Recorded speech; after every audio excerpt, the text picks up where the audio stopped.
Silence is not an empty space. It is a presence. It is a teaching. We exist in a world where connection is often measured by the noise it makes, the flow of words, the frequency of messages, the vibration of a phone. And so, when a stillness falls between you and another, especially one whose presence you cherish, the mind's first reflex is to fear the void. We believe we have been abandoned. We believe the lack is within us. We perceive only absence. But I invite you to see differently. I invite you to listen not to the noise that has ceased, but to the silence that has arrived. Silence is its own form of language. It may not be the language the heart wishes to hear, but it speaks nonetheless. Consider this. When a person's life force truly wishes to flow with yours, it will find a way. It will carve paths through the hardest stone of circumstance. It will seek the clearing, the open water, the shared understanding. Therefore, when one withdraws into the fortress of silence, it does not mean there is nothing to convey. It often means there is a mountain to move, and they have chosen to stand still before it. That choice is the message. This silence does not always rise from a poisoned spring. Sometimes it is the fog of confusion. Sometimes it is the spirit of a child not yet ready for a grown-up's journey. Sometimes it is the shadow of avoidance. But regardless of its source, the river of silence always carries with it a precious truth. It reveals how another soul meets the storm, how it navigates the dark woods of discomfort, how willing it is to lean into the wind when the path grows steep, and most importantly, it reveals the value they place upon your own spirit, your time, and the vessel of clarity you both require. The most difficult practice is to not fill this sacred emptiness with the ghosts of your own making. To not chase the river upstream, to not beg for rain, to not rewrite the map of your own soul simply because another has lost their way. But when you master this, when you resist the urge to build a bridge for someone who will not walk, you begin to hear the sound beneath the silence. You begin to understand that a spirit that cares for you will not leave you lost in the mist. It will not make you decipher the patterns of the wind. It will not abandon you in the liminal space between worlds. So the next time a silence descends, I invite you to ask with a quiet heart, what wisdom does this stillness offer? Does it whisper, my own well is dry, but I will return when the rains have come? Or does it declare, I do not value this garden enough to tend to it? Is it a sacred pause for breath, or is it the final exhalation? Because the water of your life, your emotional energy, is too sacred to pour into a dry riverbed. And here is a truth many do not wish to face. Silence is a choice. It is a decision to not face the mountain, to not explain the journey, to not show up for the path. And if someone's silence leaves your own inner landscape barren, anxious, and filled with doubt, you must recognize this is not a place to plant your garden. You should not have to argue with a locked door. You should not have to teach the sun how to shine. You can wait for ground that is ready for your light. Silence must not become the landscape. You are meant to be met in the clearing. You deserve a soul who chooses the path of dialogue over the wasteland of distance. One who understands that even a difficult path walked together is better than no path at all. One who does not vanish when the forest becomes dark, because the true measure of a connection is not how it blossoms in the sun. It is how it stands, rooted and present, in the storm. We all hunger for a story's end. We all crave the feeling of a circle closed. But sometimes the silence itself is the final chapter. It tells you everything you must know about another's capacity to be present in the temple of a relationship. It reveals whether their wellspring is deep enough for true connection, or if it was merely a temporary oasis. It shows you whether they are mature enough to carry the weight of a shared path, or if they were only passing through. Tasting the fruits that grew by the wayside, you must trust that the soul who honors your inner mountain will never make you feel it is hard to reach. They will not go silent when you seek the trail. They will not disappear when the language of the heart matters most, because when someone truly sees your inner light, their own light shines back, clearly, consistently, and with care. When someone you care for enters the cave of silence, it is easy to assume they have made a decision. Perhaps the fire has gone out, perhaps the care has turned to dust, but more often than not, that silence is not born from a clean, confident choice. It is a mirror reflecting their own inner storm, their emotional entanglement, or their wish to avoid a difficult crossing. Many people have not learned how to sit with the fire of hard emotions. They have not been taught to give a name to the wind that blows through their heart, especially when it is a chaotic gale, unclear and contradictory. And so, instead of speaking of the storm, instead of admitting they do not know how to chart their own inner weather, they choose to become silent. It feels like the safer shore. It delays the meeting. It shifts the weight of the storm onto your shoulders, hoping perhaps you will build the shelter, you will divine the forecast, you will calm their seas. But this silence is not peace. It is often paralysis. It means they are caught, suspended between what they desire and what they fear, between what their spirit knows and what their mind cannot yet accept. Perhaps they care for you, but they also fear what that care demands. Perhaps they wish to be close, but are terrified of not being a mountain tall enough. Perhaps they feel a shadow of guilt for not meeting you where you deserve to be met. And so, silence becomes the escape from facing this truth within. When a person is lost in their own inner landscape, their outer signposts reflect it. You receive mixed winds, an inconsistent sun. One day they are with you on the path, the next they have vanished into the fog. You are left to wonder if you took a wrong turn, if the path itself was an illusion, or if the entire journey was a dream. The confusion you feel is not a creation of your mind. It is the echo of the chaos they are carrying, but refusing to give a voice to. Then there is the old wound. Silence can be a symptom of a past unresolved. It might not even be a reflection of you. It could be inner wounds that have not yet become scars or fears, that have not yet been met with courage. Perhaps they have known betrayal before, and now that the earth beneath them feels real, it triggers their old defenses. Instead of walking through the discomfort, they retreat, not because their heart is cold, but because conflict makes them close the gate to their own fortress. Sometimes silence is a shield, not to harm, but to protect the self. They believe, if I speak the wrong word, I will lose the way, or if I open the gate, I will be overrun. And so they choose distance instead. They hope the silence will buy them time, or a new map, or at least a delay from a choice they feel unprepared to make. And then there is avoidance. This is the most painful form of silence, for it is not always born from confusion. It is born from a desire to not feel. They do not want to walk a difficult path. They do not want to cause you pain. They do not want to take ownership of the weather in their own heart or how it has made you feel. So they choose to become a ghost, to drift away, to dissolve the connection. Avoidance offers the illusion of control. It allows them to walk away without meeting your eyes, without guilt, without being held in a space of truth. But avoidance does not dissolve responsibility. It simply transfers its weight to you. Suddenly, you are the one left holding the questions. You are the one rereading the sky, revisiting the weather patterns, trying to decode what their stillness could possibly mean. That exhaustion of the mind. It is the emotional toll of another's unwillingness to face the difficult, beautiful work of being human, of loving, of being true. The hard truth is that people often grow quiet when they are not emotionally equipped to carry what is being offered, when they do not have the tools to speak from their heart with clarity, when their learned way of being is escape instead of presence, and it is not always born of malice. It is often an unconscious river, flowing from old patterns, past wounds, a spirit still in its youth. But whatever the reason, the silence still speaks. It says, I am not ready to hold this.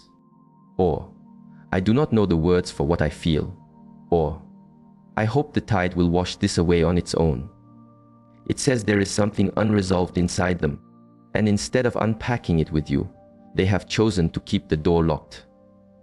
Sometimes the loudest message in a connection is not found in the words, but in the spaces between them, in the long, deep breath between answers, the smoke signals left unread, the paths that were pointed to but never walked. It is in the moments where a word was needed but never came, the truths you needed to hear but never did. That absence of sound, that is a message unto itself. We are taught to listen to what is spoken, to wait for someone to give voice to their heart. But a person's silence often reveals more than their speech, because when someone truly cares, you feel their sun on your skin without them having to name it. You do not have to beg for warmth or constantly ask where you stand in their light. They show up, they reach out, their river flows towards you. And when someone doesn't, when they leave you in the shadows, avoid the difficult trails, or vanish when the soul is asked to be open, it is not simply forgetfulness or a busy mind. It is a form of communication. It is telling you something they either do not know how to say or do not wish to say with breath and sound. Some are afraid of the river's rapids. They would rather let it run dry than admit they are pulling back.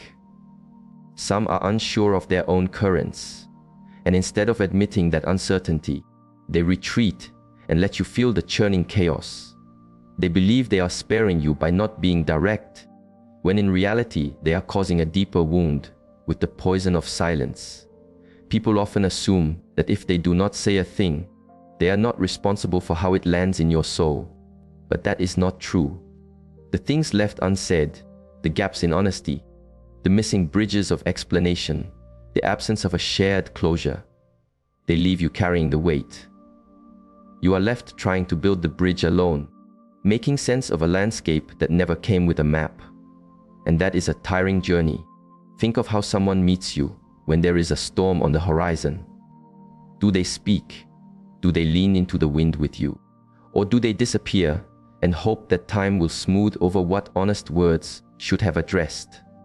When someone consistently avoids the important trails, when they do not express the warmth they feel, when they never acknowledge a stone they may have placed in your path, that silence speaks with the volume of a drum. It reveals their emotional landscape, their fears, their priorities. It is not just what they don't say, it's what they are unwilling to hold in the light. A person who stops saying, "I love you," without explaining why is saying something profound. The person who pulls their light away but pretends the sun is still shining is saying something profound.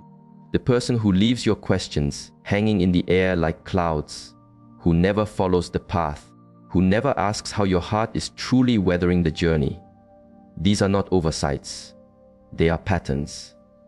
They reveal the boundaries of their heart. They tell you where you stand in their world, even if they never say it directly. What people do not say often forces you to become the translator of their spirit, which is an unfair burden. You should not have to decode another's heart to feel safe. You should not have to guess whether someone respects or values you. If the light is not being shared, if the warmth is not being shown, that is already an answer. When you start paying attention to the silences, the skipped apologies, the delayed responses, the lack of curiosity in your own world, you stop clinging to words that were once spoken but are no longer watered by action. You realize that someone may not say, "My river no longer flows here," but you can feel it in the way they no longer meet your current. You realize that "this path is not for me" doesn't always come as a sentence. It comes as distance, disinterest, a withdrawal of light, not speaking, not communicating, not engaging. That is not neutral. That is not harmless. That is not passive. It is a potent form of expression, and often it is louder than anything that could have been shaped into words. Because silence does not leave room for clarity. It leaves room for doubt, and that doubt becomes the shifting sand upon which no temple of trust, security, or balance can be built. You begin to learn the difference between one who is simply quiet and one who is deliberately hiding from the truth, between one who is gentle with their words and one who is withholding them, between one who does not talk much and one who is silently building a wall so they do not have to take responsibility for the garden. And that distinction is everything, because not all things left unspoken are harmless. Silence can appear powerful. It can seem like a deep well of poetry, even profound wisdom.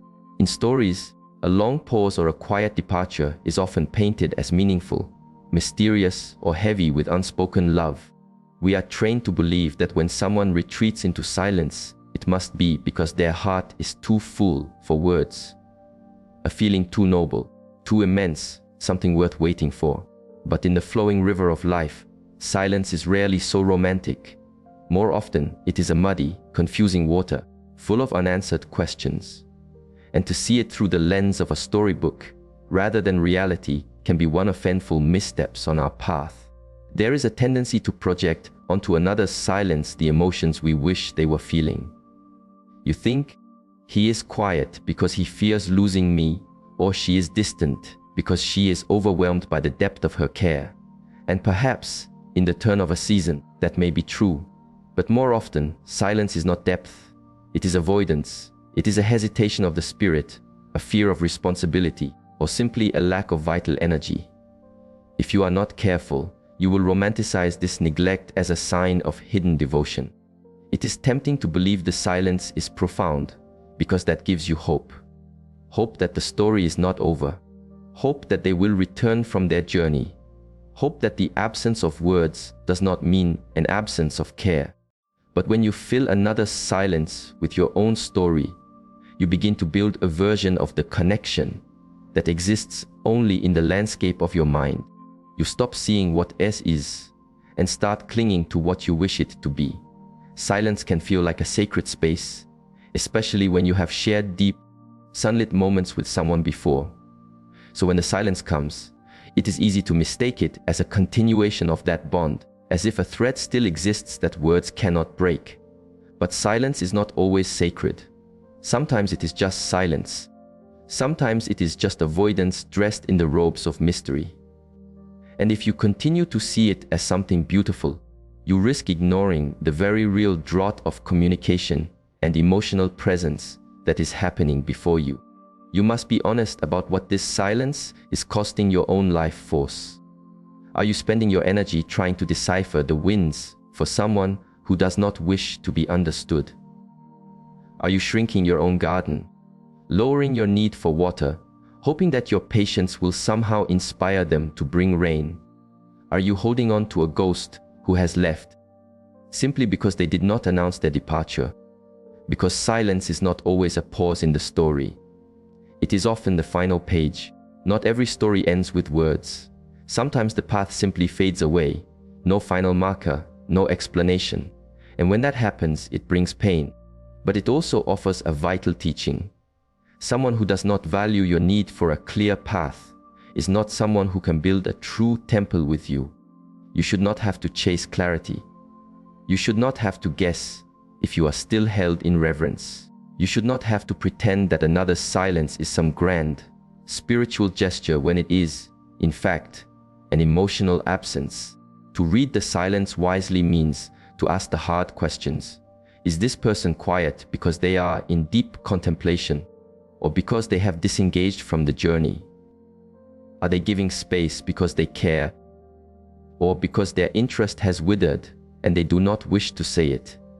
Are you holding on to their silence because it makes you feel connected, or because you are afraid of what their words might finally confirm? These are questions that require a fierce honesty, not a beautiful story, not a hopeful wish. Because the truth is, silence is a neutral landscape until you assign a meaning to it. And when you assign the wrong meaning, you remain stuck in a cycle of waiting, wondering, hoping. The more you romanticize it, the harder it becomes to walk away. The silence becomes the anchor that holds you in place, even when the ship has long since sailed. There is a quiet exhaustion that is born from being the one who always clears the path, the one who sends the first light of morning, the one who plans, reminds, and walks back to check on the other. At first, it feels natural. You tell yourself you are just being thoughtful, that perhaps they are busy carrying their own burdens, that perhaps they are simply not skilled in the language of the heart. You give them grace, and you keep giving. But over time, you begin to see the pattern as it is. You sow, they reap. You invest, they receive. You offer warmth, and they allow themselves to be warmed. And slowly, you begin to feel the immense weight of a connection you are carrying, for the most part, alone. Relationships are not about keeping a tally, but they are about a mutual flow of energy.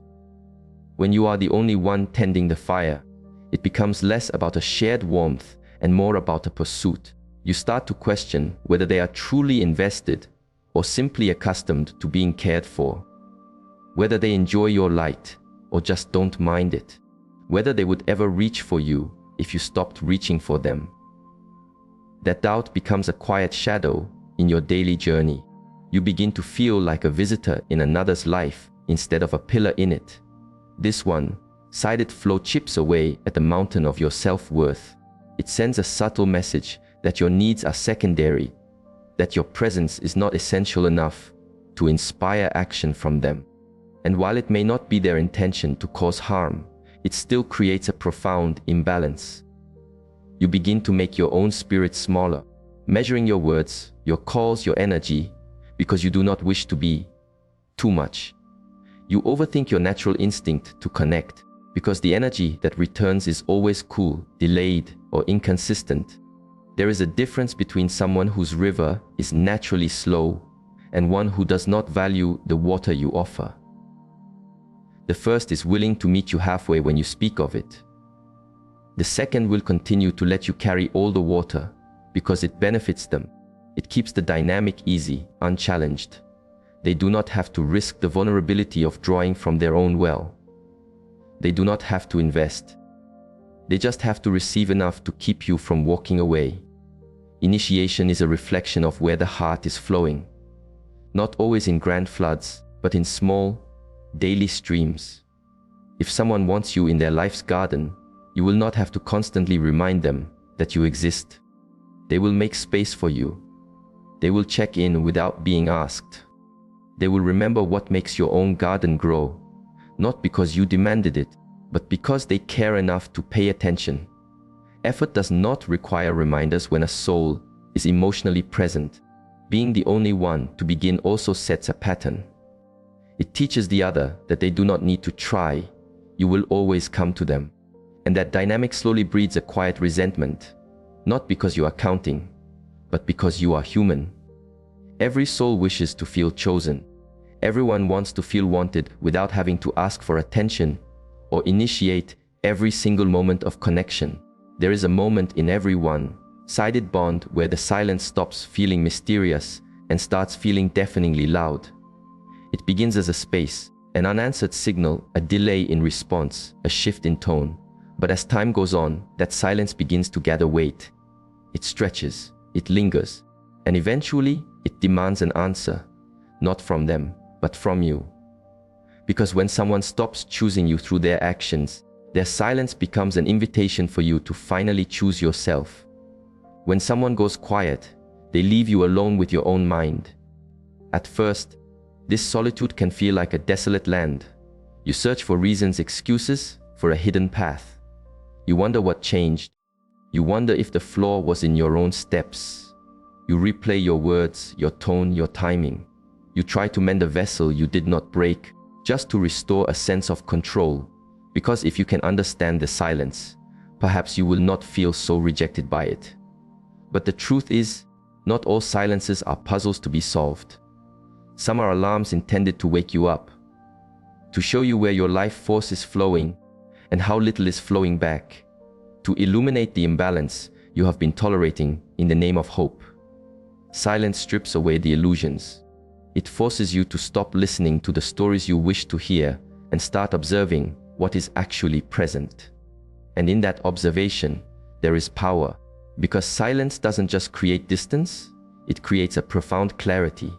It shows you who checks on your garden when you too go quiet. It reveals who notices your absence without being prompted. It shows you who values you enough to reach back across the quiet space. And more often than not, the silence reveals that you were the one filling all the emptiness, holding all the weight, trying to sustain a garden that was not being tended by two. There is a peace that comes when you stop waiting for another to return to you and you start returning to yourself. When you stop reaching out just to feel your own reflection in their eyes. When you stop overcompensating for their emotional drought. That peace is not loud. It does not arrive overnight. It comes slowly, in small choices. In realizing you do not need to explain the ache in your heart when someone disappears without care. In deciding that your energy is not a free, flowing spring for all, and your heart is not a stone to be left by the wayside. In remembering that your value as a mountain does not depend on how another fails or chooses not to climb. Choosing yourself does not mean you don't care. It does not mean you never did. It simply means you are finished trying to prove your worth to a soul who offers only silence when you need clarity. It means the stillness they gave you becomes the sacred ground you now use to heal, to grow, to remember what it feels like to be a whole world. Without someone else's half-hearted effort, you begin to take back the energy you spent waiting. You invest it into soil that feels safe, into people whose rivers flow openly, into practices that build you up instead of drain you. Silence may feel like rejection, but it is often redirection. It is the universe gently guiding you away from a soul who was not choosing you, so you can finally begin choosing yourself without guilt. It is life clearing the noise so you can hear your own voice again. The one that says, I deserve more than just the crumbs from the table. The one that says, I do not need to chase love to be worthy of it. The one that whispers the truths you ignored, hoping that things would change if you just held on a little longer. And when you choose yourself in the face of silence, you take back your story. You stop waiting for a conclusion from someone who could not offer communication. You stop trying to understand a mind that offered no understanding in return. You stop tying your inner peace to another's presence. You let their silence be what it is, a reflection of them, not a measure of you. There is a painful truth most people resist when their heart is tethered to another. If they cared enough, you would not be lost in the wilderness of wandering. You would not need to decode mixed signals or replay inner dialogues, searching for hidden meanings in their words or their lack of them. You would not need to gather your friends to help you interpret their tone, their pauses, their final message. If a soul truly values you, you feel that warmth, consistently, clearly, and without confusion. It is easy to fall into the trap of making excuses for another's inconsistent light. You tell yourself they are busy, their inner sky is stormy, their heart is guarded, or they are just unskilled in the language of emotion. You create stories of their beautiful, wounded soul because to care for someone is to create blind spots. It softens your standards. It convinces you to be patient when what your own spirit truly needs is clarity. But care does not hide. It does not hesitate. It does not leave you chasing a ghost who gives you just enough presence to keep you clinging to a hope that is starving. When someone genuinely cares, they leave no space for you to doubt it. They show up, not perfectly, but with intention. They make the effort. Even if they don't always have the perfect words from a sacred text, they let you know you are in their heart's landscape. They remember the small streams that water your soul. And the one who sees you as a mountain in their world will find a way to climb.